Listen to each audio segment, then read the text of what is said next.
Novelist, essayist, and philosopher, Ronald Wright is the author of a profound little book with the deeply ironic title, A Short History of Progress. It's the study of the ways that past societies have failed and collapsed by making the very mistakes that we're making today. The antidote, says Wright, is a kind of hope that's, quote, clear-sighted and informed and inspires people to wise and necessary action, however difficult.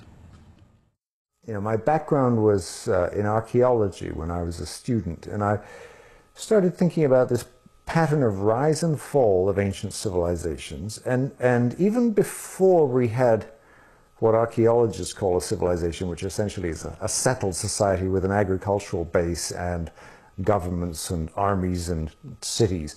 But even before that, even if you go back towards the end of the Old Stone Age, when the Paleolithic hunters perfected their art of hunting, you see the same pattern of a rapid increase in wealth and prosperity and numbers caused by a new way to exploit nature. In their case, they had perfected the art of killing large numbers of mammoths and wild horses and whatever else was out there. And they became rich for a while, but they used up all the game.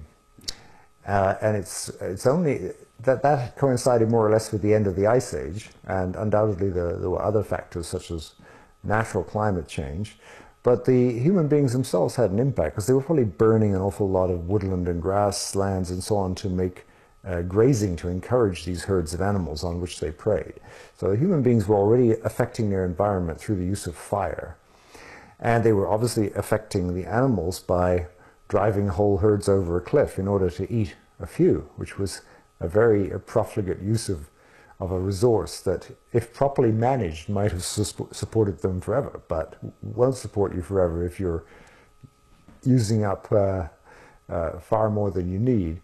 And if you're using it up more quickly than it can regenerate. And of course, also the other trap there is that as prosperity increases, people have more children, so the population increases. So then you get a situation where you constantly have to take more from nature to support more people in this prosperous lifestyle.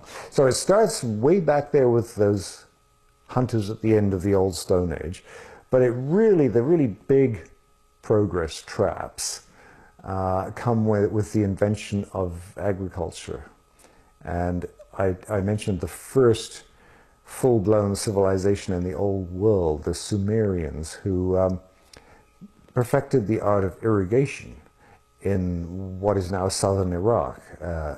And they, for several centuries, everything went really well. They had built canals and ran the water onto the desert and were able to raise more and more crops and expand their farmland and expand their population, and their cities got bigger, their numbers got greater. But what they didn't know is that the kind of irrigation they were practicing was causing the land to get saltier and saltier. And after a number of centuries, they suddenly saw their farm yields declining because of salinity. And they had to switch to crops that could tolerate more salt, and then eventually they ended up producing only about 1/4 of the food that they'd been able to produce when they started, and the civilization collapsed.